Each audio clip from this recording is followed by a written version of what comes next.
ఎస్తేరు గ్రంథము 7వ అధ్యాయము.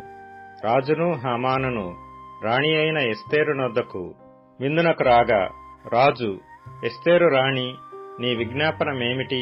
అది నీకు అనుగ్రహింపబడును. నీ మనవి ఏమిటి? రాజ్యములో సగము మట్టుకైనను నీకనుగ్రహించదనని రెండవ నాడు ద్రాక్షారసపు విందులో ఎస్తేరుతో అనెను.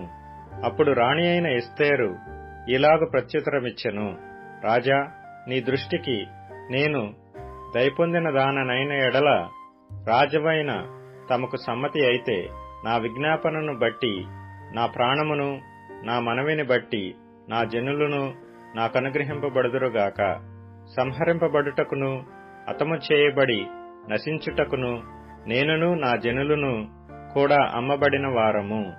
మేము దాసులముగాను దాసురాండ్రముగాను అమ్మబడిన ఎడల నేను మౌనముగా నుందును. ఎలయనగా మా విరోధిని తప్పించుకొనుటకై మేము రాజవగు తమరిని శ్రమపరచుట యుక్తము కాదు. అందుకు రాజైన అహష్వేరోషు ఈ కార్యము చేయుటకు తన మనసు దృఢపరుచుకున్న వాడెవడు? వాడేడి అని రాణియగు ఎస్తేరు నడగగా, ఎస్తేరు, మా విరోధియగు ఆ పగవాడు దుష్టుడైన ఈ హామానే అనెను. అంతటా హామాను రాజు ఎదుటను రాణి ఎదుటను భయాక్రాంతుడాయను. రాజు ఆగ్రహముంది ద్రాక్షారసపు విందును విడిచి నగరు వనమునకు పోయెను. అయితే రాజు తనకు ఏదో హాని చేయనుద్దేశించెనని హామాను తెలుసుకొని రాణి అయిన ఎస్తేరు ఎదుట తన ప్రాణము కొరకు విన్నపము చేయుటకై నిలిచెను.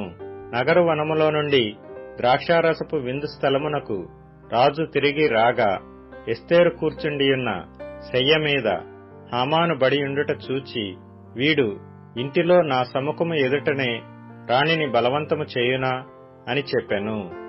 ఆ మాట రాజు నోట రాగానే బంటులు హామాను ముఖమునకు ముసుగు వేసిరి.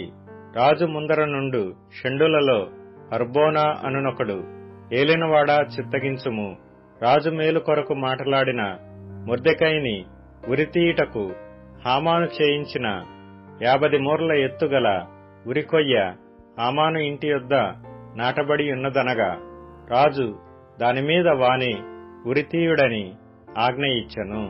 కాగా హామాను మొర్దెకైకి సిద్ధము చేసిన ఉరికొయ్య మీద వారు అతనినే ఉరితీసిరి.